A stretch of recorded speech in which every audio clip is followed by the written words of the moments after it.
So I had a major milestone and hit the big 50 this week, 50 years old.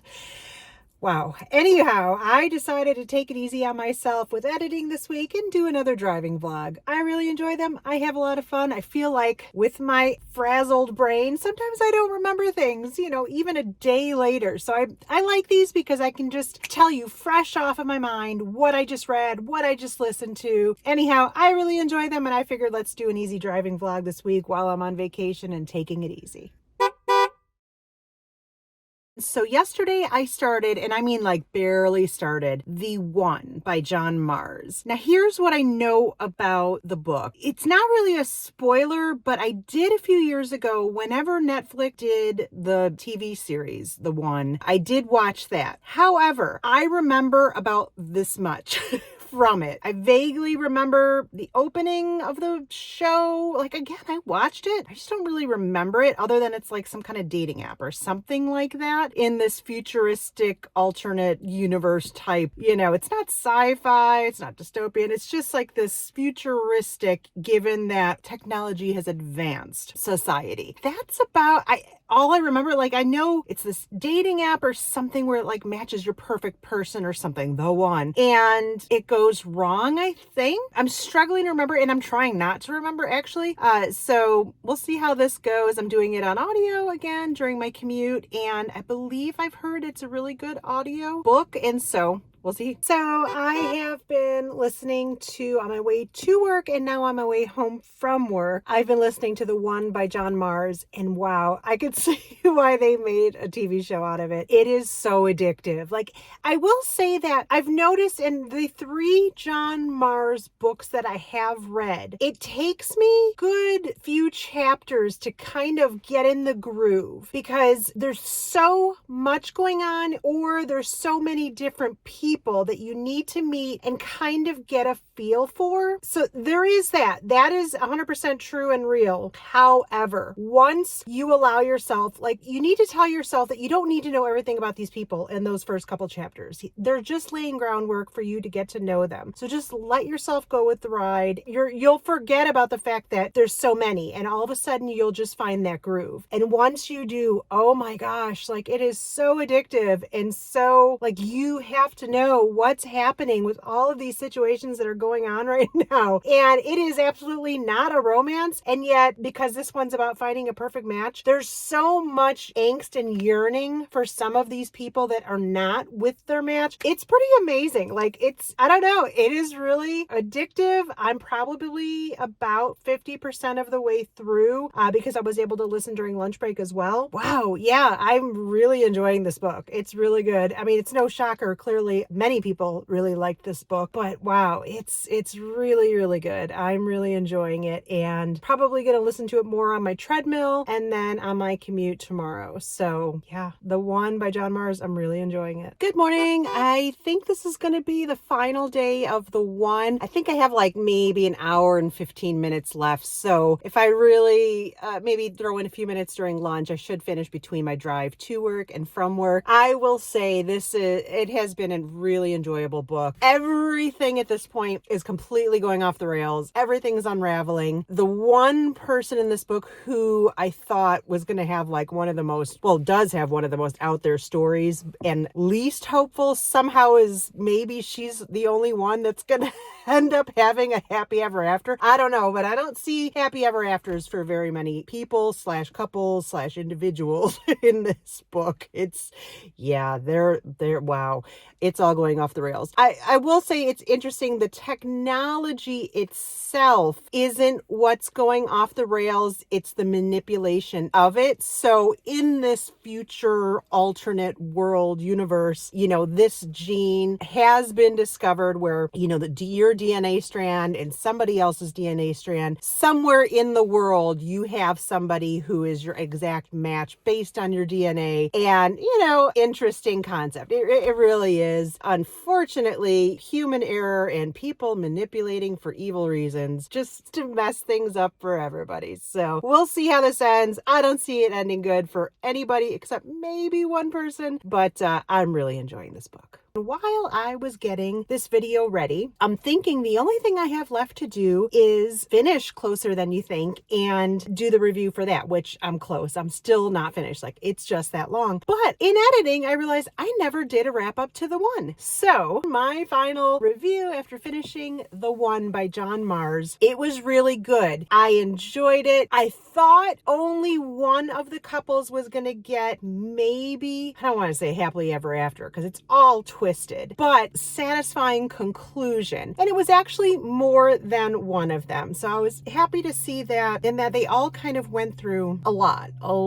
Nobody gets through unscathed. That was exciting. I wouldn't say every couple, they definitely didn't have all HEAs. I don't know that I was totally satisfied with the ending for each pair, but I really enjoyed the book. So what could have been a 4.5 to 5 star, and I've noticed kind of a pattern. I love his books until like the very ending where I don't know that maybe it's the way I would have gone, but it's not my book, right? So I'm going to go with a 4 overall. It definitely has 5-star energy in a significant amount of the book. And what's interesting is I was kind of just Googling, what people thought of the show versus the book, because as I'm reading, I don't remember any of this in the show. I just remember that it was about like an app in general. And sure enough, apparently the show deviates significantly from the book. And many people, while they enjoy the show, were pretty let down because the book is so good as it's written. Why would you deviate? I heard there's another show called Soulmates, I think Amazon maybe, or AMC, I don't know, one of those, that apparently is closer to the idea of the book without being the characters themselves. But apparently the one really deviates a lot from the way the book is written. And that's a shame because the book's pretty darn good. And there were a lot of couples that I really would have loved to have seen their interactions, their outcomes played out. So there's no point for me to rewatch it because I know I've watched it once. And if it's so different than the book, then what would be the point? Anyway, overall, 4 stars. Well, excuse all the junk behind me. I'm about to go take all this stuff to go to the donation center, and so my car is a hot mess. Anyhow, so I started Things We Do in the Dark by Jennifer Hillier. If you remember a few months ago, I did The Butcher and Jar of Hearts, both of which were just phenomenal. The Butcher, for me, the shock value, I just really liked it. And so, it's been a few months, and I'm kind of missing some really gritty thrillers. And so I looked this up. It was available on Libby, and so far, I wouldn't say it was as gripping. I think maybe it intended to be by that first chapter. We have a woman who finds herself being arrested. She wakes up holding something that may or may not have anything to do with the fact that her spouse is in a bathtub not doing so well when we start this book. I think I'm 2 or 3 chapters in. She's at the police station. Her husband's best friend is also going to be her lawyer. At first it was, is she even going to show up to help me? Does she blame me because she knows she didn't do anything? It's all kind of all up in the air at the moment. Again, very good, just maybe not quite as gripping for me so far as The Butcher and Jar of Hearts. Although I do see, like on Reddit and a few other places, some people are saying that, this is a very underappreciated book of Jennifer Hillier's. And so I'll reserve judgment for the moment. I'm really looking for something to kind of blow me away. So hoping this does. So far, nothing's blowing me away, but it is a good story. This is a Monday for me, so I'm on my way to work and we'll get the week going. I am a couple days into Things We Do in the Dark by Jennifer Hillier. And the book has just crossed into what is part 2. And part 1, like I said, it was okay. It was not like an opening like The Butcher and Jar of Hearts. It was interesting, and I felt more like it was foundational. It laid the groundwork. But as far as did it grab me like the other 2 books, no. However, part 2 is much more intriguing to me. Clearly, obviously, the stories are going to tie together, but this is somebody else's perspective about things that happened, I'm guessing 20, 25, 30 years ago that are somehow going to be impactful now. In a sense, Jennifer Hillier did something like this in Jar of Hearts. parts in the sense of like flashback and tying the two, past and present together. So it's looking up. I'm glad, the tone has changed because, I just wasn't really feeling it with part one. Things are looking up. Hopefully I get a good amount listening in on my way to work, and I hope it continues down this path just a little bit more intriguing. So I'm in part 3 of Things We Do in the Dark. And similar to part 2, it is better than part 1. I think this is just going to go down as just not my favorite Jennifer Hillier book. Is it good? Yeah, it's good. I stumbled upon it. A lot of the times when I pull up a book is I just do a Google search. What's a book like such and such? Or what's this author's best books ranked 1 through 10, or things like that. And Things We Do in the Dark came up as a book that's underrated. People feel like it's one of her better books, and that's totally fair. It may be your style. For me, it's just not going to go down as one of my favorites of hers. Granted, I've only read 3, but for me, The Butcher is still going to be number 1. And so it's certainly enjoyable enough to finish, but it's kind of a neither here nor there book. There might be some amazing ending coming. I'm at 68%, so there's still plenty of time for it to blow my mind. I just don't think I'm there yet. We'll see. So I'm about 75% through Things We Do in the Dark. And yeah, I don't think my feelings are going to change on this one. It's okay. That's it. It's not good. It's not bad. It's okay. It's just, not really going to do it for me. It's not something I'm going to remember in probably 2 days after I finish reading it, which is a shame. I can understand, if you loved it, I fully appreciate that. But again, compared to The Butcher and Jar of Hearts, it's just not even in the same ballpark. Is it written really well? Yes. I think just the story for me just isn't something I'm finding myself particularly wanting to, grab onto. So hopefully I finish it tomorrow. I'm getting to the point where I just kind of want it to end, and not enough to not finish it, but I'm just kind of done with the story. I think at 75%, if it hasn't grabbed me yet, it's not gonna. That's where I'm at with Things We Do in the Dark. So I finished Things We Do in the Dark by Jennifer Hillier, and I was going to say my opinion didn't change, but I guess it did in the tiniest bit. It's divided into multiple parts, and the last 2 parts I would say were the strongest of the book. At the same time, I can see how, in a completely subjective way, every reader may have different sections that are going to be your favorite. For me, the last 2 sections redeemed it. I was kind of at a 3, but the last 2 sections brought it up to I'm going to say at the end of the day, I'm going to go with a 3.5 for this book. It just wasn't my favorite. It was perfectly readable. It was enjoyable in the sense that it was twisty. There was a mystery, kind of, I don't know, not really unreliable narrator, but just there's a lot of things going on below the surface that you just weren't sure about. I have heard that Little Secrets by Jennifer Hillier is amazing. I have not read that yet, so I'm probably going to give that one a try when I can find it, either on Libby or Kindle. See if that is as great as everybody says it is, because I don't want to not read any more Jennifer Hillier books based on this. It was good enough. It was a perfectly suitable read. I know that's not a glowing review, but that's just how I feel. Was it good? Yes. Was it great? No. It wasn't bad by any means. I finished it earlier today, and I already completely have forgotten the ending. I just don't even remember anymore. It's just not super memorable for me. It was okay.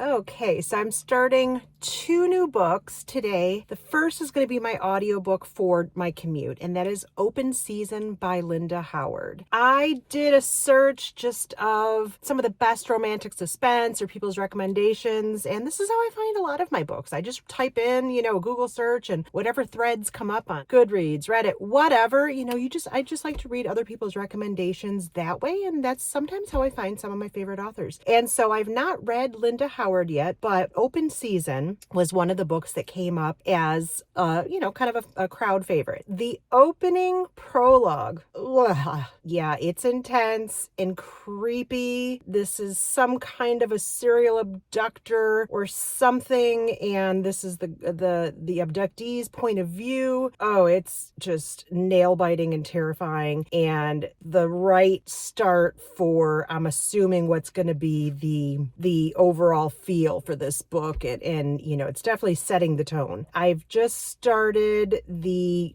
chapter 1, so we're going to meet our main characters. And so super duper promising on that front. So I just got to work and I realized I think I was confusing the 2 prologues between the 2 books I just started. And so I just wanted to make sure for open season, equally as terrifying and horrific of a prologue as what I was confusing the book with. And it was more of a trafficking scenario and just horrifying, just absolutely horrifying, because now where I'm at in chapter 3 or 4, we've circled back to that prologue, and yeah, ooh, it's rough. On the flip side of that, that's going to be the undertone of this sleepy little town in Alabama, and again, this author is really great at just describing and making you feel like you're in this place and with these people, and just sets a scene really, really well. Clearly, this little town has a dark underbelly that we're going to probably find out about as the story goes along. I really like just the way she's describing the people, the family, the friend group, the character. She is a little librarian.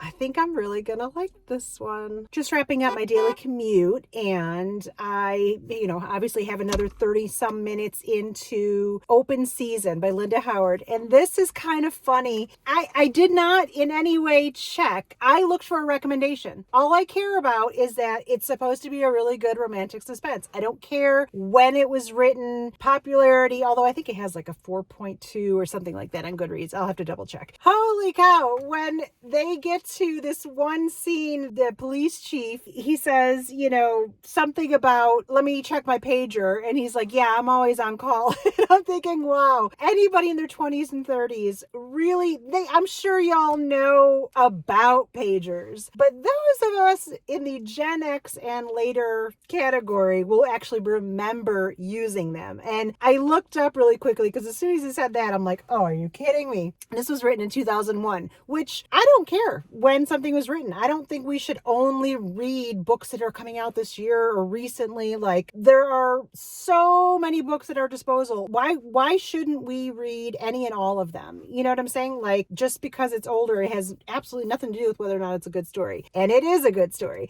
But I did find that really funny because I'm thinking, gosh, let me think, 2000, 2001, when this is written. Yeah, like we had a page at work. I mean, I had a pager so that your boss could get a hold of you, or a ticket would come in and you'd get a page. And then back then, it wasn't how big of a phone you had and, what you could all do. No, we had these itty bitty little flip phones. And the name of the game then was how small could your phone be, because you had to carry all this stuff on your hip, and it had a little carrier and you would slide it into the slot. And I remember when I had a pager, I still had this itty bitty, like it folded in half and then you flipped it open and you only wanted enough room for the buttons because texting didn't even exist yet. Email on the phone, this was right at the beginning stages of Blackberries, or a pager that you could respond with. That was like the beginning stages. And so anyway, I think maybe my phone had Tetris, and that was a big deal. Like, oh my gosh, your phone, and it could take a picture? Oh,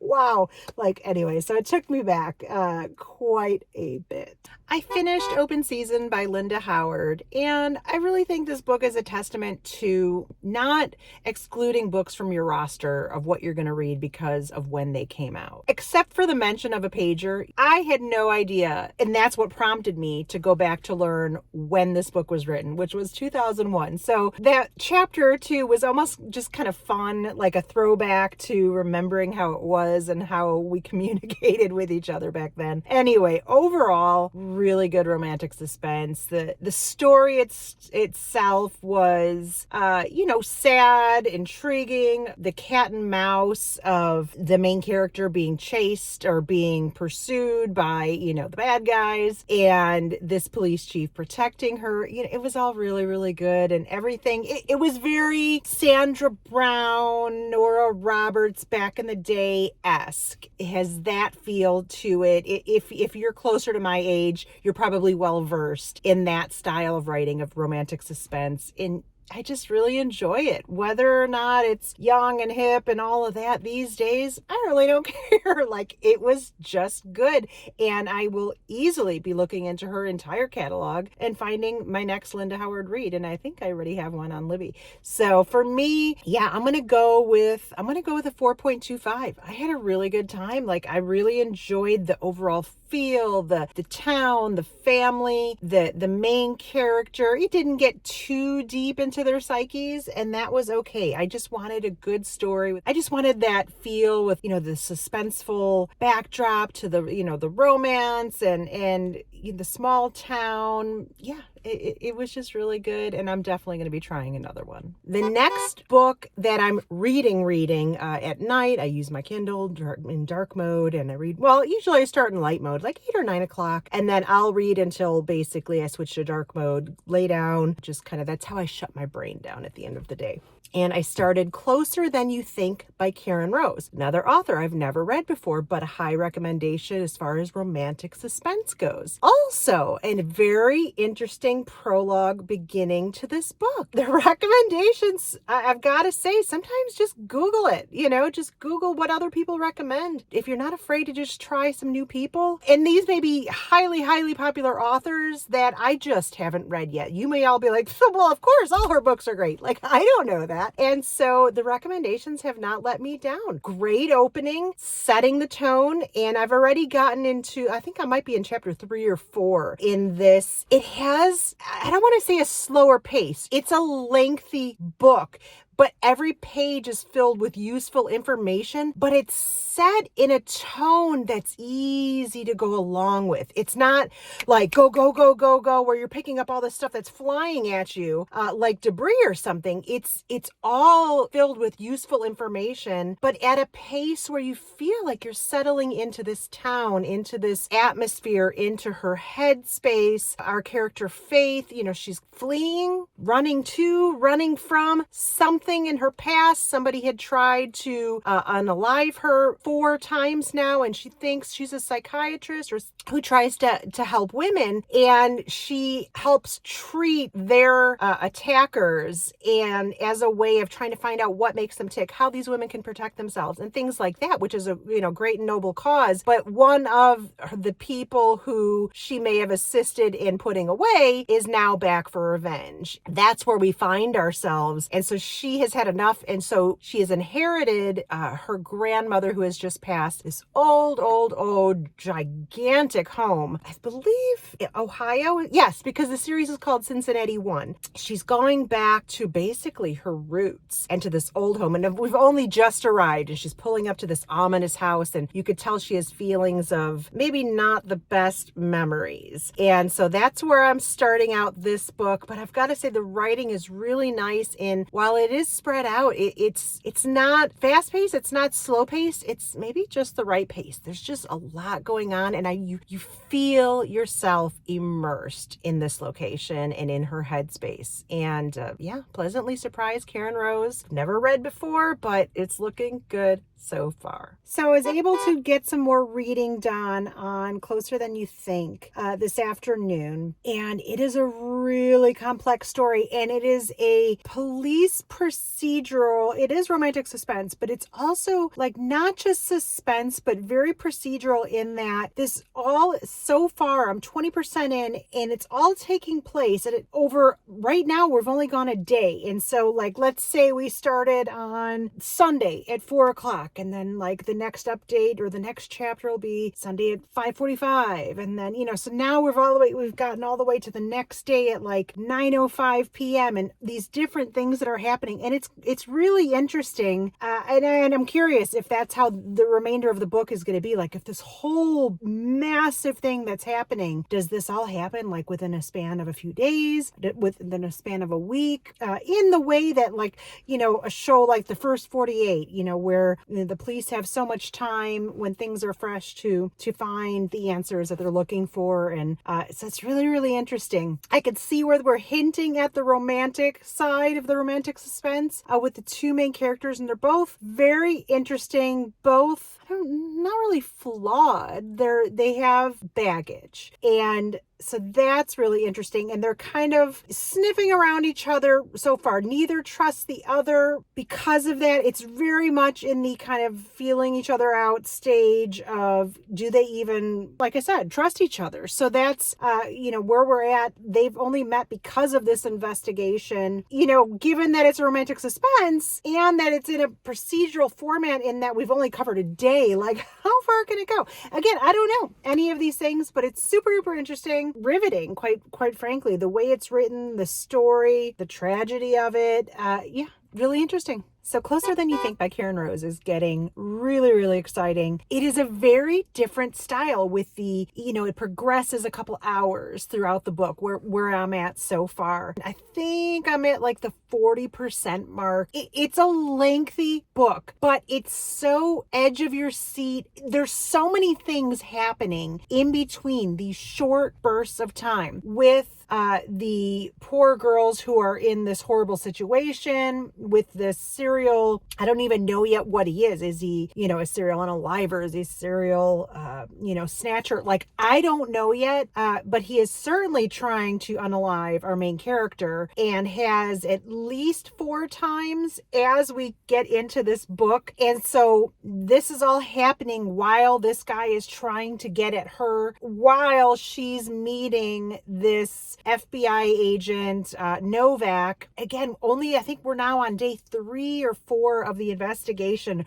which isn't even like, it is an investigation, but all this is live. Like, it's all happening as we speak. It's kind of like nail biting, exciting, emotional, all at the same time. It's a little bit bizarre because this is, like I said, lengthy. And so a lot of pages are going by and I'm still only at the 40% mark, yet it feels really fast paced, like all at the same time. It's really interesting. I'm really glad I've found this author. Between her and the book Open Season that I just finished with Linda Howard, there's a large back catalog for me to go through, especially when, I don't know, romantic suspense, sometimes you're just in the mood for that. You're just in the mood for, it's kind of like one of your old faithfuls. And so I'm really excited to have found these 2 authors. It just seems like a good fit for me. Good morning. I did not update either book when I got home from work yesterday because it was absolutely thunderstorm, downpour, going crazy, and it's raining again.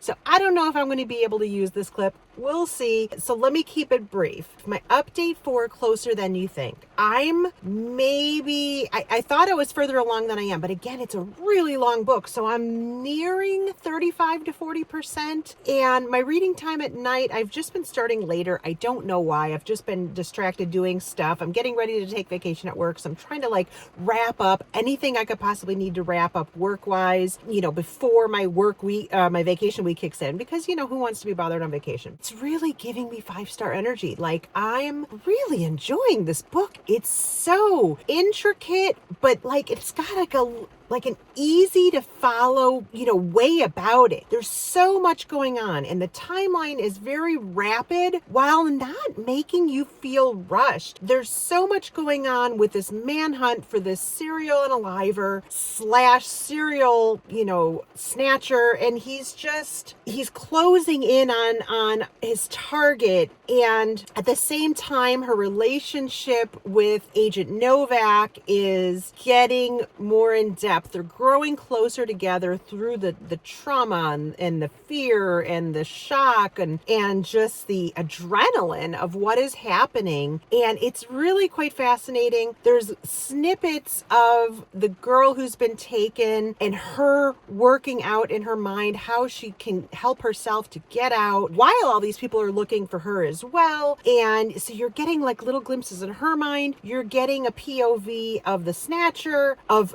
what he's doing while he's with the people that he's taken. And then you're also getting a POV of what his mindset is while he's trying, to get our FMC and to make her, be no longer. That's pretty fascinating. It's third person. So you're getting the POV of all these people, but it feels like first person. You're getting all these POVs. It's just really good right now. I'm feeling like this is a 5-star for me because it's so different. It's so intricate. It's so enjoyable. So we'll see.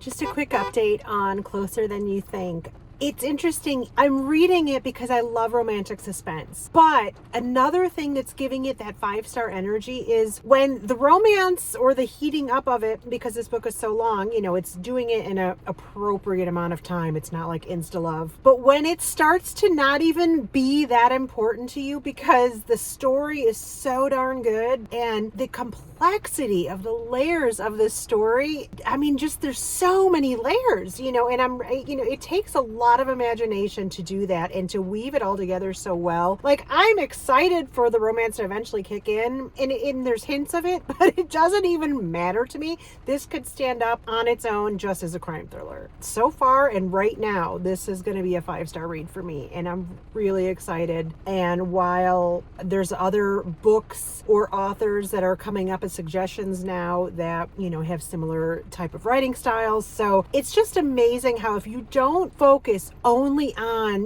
what's new and hitting right now, what's on the BookTok favorites lists, and not just going along the lines of, what everybody else is reading. You can find some really amazing books. I got a good amount of Closer Than You Think read yesterday, and like I said, it's a long book, so I may be nearing the 65-70% mark.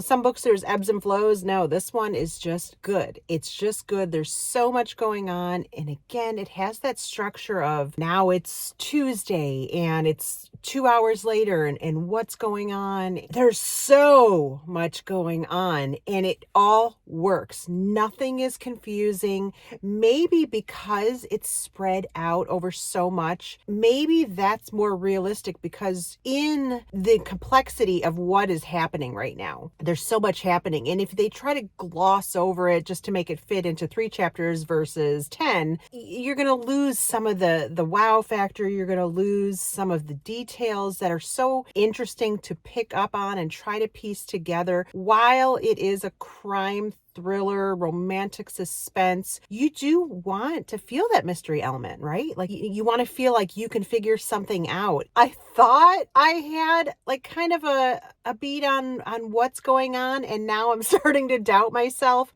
just because of more of the clues that are coming up. Every now and again I feel like, oh gosh, it must be almost over, because surely that's it. And then all of a sudden 10 more things happen, and you're just like, wow, there's really so much going on in this book, and it's so good. I'm having a great time. I'm thinking I'm probably still at least a day or 2 out from finishing this book, and that's okay with me. Sometimes when I get into a lengthier book, you kind of want to start to get towards the completion aspect. Not really, not for me. Like, I'm just enjoying the ride on this one, and I don't mind when it ends. I don't need to hit a certain magic number this month to, try to hit 12 or 15 books. Like, if this takes away my ability to read one book this month because this one is longer at almost 600 or 700 pages, that's fine with me. Like, it's just that good. So last night, I'm inching closer and closer and closer to completion of this book. And again, I don't mind that it's a lengthy read. I want to say, like, I read till about midnight last night, maybe a little bit longer, and I might be in the 70 to 80% point. One of the characters who I thought might be our villain, it's looking like I'm wrong, but at the same time, they're hinting at maybe I'm not wrong. But in the plausibility of how the book is going, I'm not sure how that could be unless it's a total fake out. And I just didn't pick up on the signs, which could totally be, because there's a lot going on in this book, right? I'm hoping today or tonight I get to the end, because I'm really excited to see how this all wraps up, what ends up happening. I can't imagine that I've just randomly picked up a book from this author that is this long and this way. So I would think that this is kind of a formula that she follows in each of her books. So I will definitely go to book 2 in this Cincinnati series just to see, but also I'm curious what other series are, and I'm going to, kind of go down a rabbit hole today maybe and just see, what's her most popular of her series. This book came up as great romantic suspense, but is there a series that's more popular and whatnot? Yeah, still 5-star energy for me. I finished Closer Than You Think by Karen Rose. And wow, what a book. I am just blown away. It's awesome when you find a new author, a new way of storytelling. Just it was really, really good. I don't know how much more I can say. Obviously, this has been a rather long vlog because it's a very long book. What I will say is just again, kind of a little bit what I said before. I do plan on continuing this series. I don't know that you can immediately go into like the next book because the book is so complex and long. And I feel like while I'm totally able to follow everything, there is something happening on every page. It's like 600 or 700 pages, and not one page wasn't interesting. Like, it was all interesting. Every single page, every single interaction, every single clue, every single everything. The romance was a bonus, but absolutely not the shining star. The story and the insane tale, what all these people go through, and the hunt and the chase, and just wow. I think that's all I can really say is wow. Like, so no secret, absolutely 5 stars for me. Yeah, I'm thrilled to have found a new author, a new romantic suspense / crime series that I could dip my toe into. It's been a good couple weeks of reading, and so I'm really, really grateful and happy about that. So that's it for this week. I really feel like this was a great mix of new authors, new finds with some authors that I had read before. Yeah, I really, really think this has been a really great reading month. July so far has been amazing. I hope you have a great week, and I'll see you next time.